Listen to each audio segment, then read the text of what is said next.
Right now, we are seeing very few pro-Palestinian protesters with the divestment group that have been encamped here for over 2 weeks remaining on the street. But I am joined right now by a DePaul University student who is part of the divestment group. We're going to move you over here a little bit. Please tell us your name and who you're with. Yeah, my name is Simran Baines. I'm a senior at DePaul. I'm 19 years old, and I've been an encampment member at the DPU Divest Coalition's DePaul Liberation Zone since the day it started. Talk to us about a little bit of a timeline about what happened this morning in brief. Yeah, so earlier, or like late in the afternoon yesterday, we had sort of heard whisperings that there is the potential of a raid, but at pretty much every single encampment in the United States, there's a quote-unquote credible raid threat almost every single day. And so we were as constantly vigilant as we could be, given the circumstances. We'd never want to feed into paranoia and unnecessarily freak people out, but we took what we believed to be the necessary precautions. We made sure people were aware of the risks, and we've been doing so. And you were here this morning, but you left to go take a shower. And when you came back, what did you see? Yeah, so I left this morning just shortly before the raid started because I wanted to shower and get ready for the day. And then pretty much the second I didn't even get to go home. I went to a friend's apartment on campus. And by the time that I made it home, or to my friend's apartment, I started getting messages that police cars were pulling up, that police vans were pulling up, that there was an increased police presence, and that seemed a little bit weird because since the encampment started, we'd seen 2 to 4 cars over here at this gas station, and during Fajr prayer this morning, there was 0. And so I left with a bad feeling in my stomach, but I came back and I was not expecting to see what we're seeing now. What's your overall feeling about the clearing of this encampment? I mean, completely heartbroken. This community, this encampment has been such a safe space for so many people. Just the absolute beauty of seeing so many students standing in solidarity with Gaza, putting potential job offers, the future of their academic careers, their physical bodies on the line to stand in solidarity with the Palestinian people and to demand divestment has been a moment in time that I will cherish for absolutely the rest of my life. And I'm incredibly heartbroken that DePaul made this decision and made it in the way that they did. President Rob didn't send out an email informing students of the raid until 10 minutes after the raid had already started.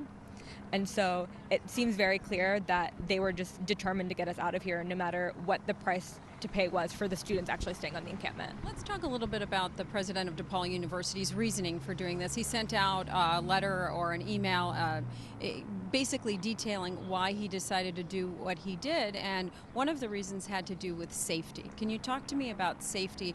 He mentions that some of the people in the encampment and beyond were getting death threats, and that there was a lot of hate speech geared toward Jewish students as well. To my knowledge, and I never want to speak for the Jewish students at DePaul University, our encampment has never been the cause of hate speech targeted at Jewish students. Anti-Semitism is not okay, and we've made that clear over and over again in our encampment. In terms of the physical threat to encampment members, that has always been directed at us from outside of our community, outside of the DePaul community even. And it feels like the president is perpetuating this narrative that we are at fault for any sort of harm that comes our way. Do you feel that outside actors came in to escalate any situations inside the quad?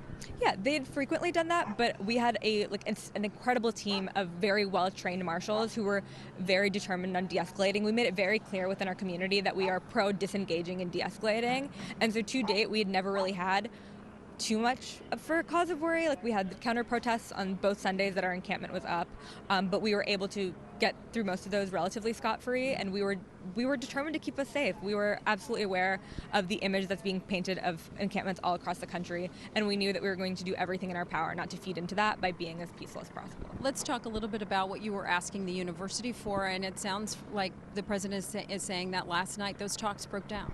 Yeah, the talks did not break down last night. Last weekend, President Rob declared a stalemate between the negotiators and the administration that the negotiators of our encampment had not called for. What were you asking for? Our primary request has been divestment from all companies that facilitate and support the suffering of the Palestinian people. But other demands had included things as reasonable as protection against students being doxxed. Because many Palestinian students on our campus have been doxxed, and DePaul University has done nothing to condemn it and nothing to protect those students. We were also asking for a SWANA Center, a Southwest Asian North African Center. My question, not to cut you off, my apologies, but what is next? What is next for the demonstrators here now that this encampment has been cleared? I can't say that I'm 100% sure. I think right now our first priority is just I know my first priority is checking in with all of my friends that I know were sleeping here. I've seen a couple of them walk by, and I'm just absolutely elated that they're safe. I think, to the best of my knowledge, no one has been arrested or harmed as of now.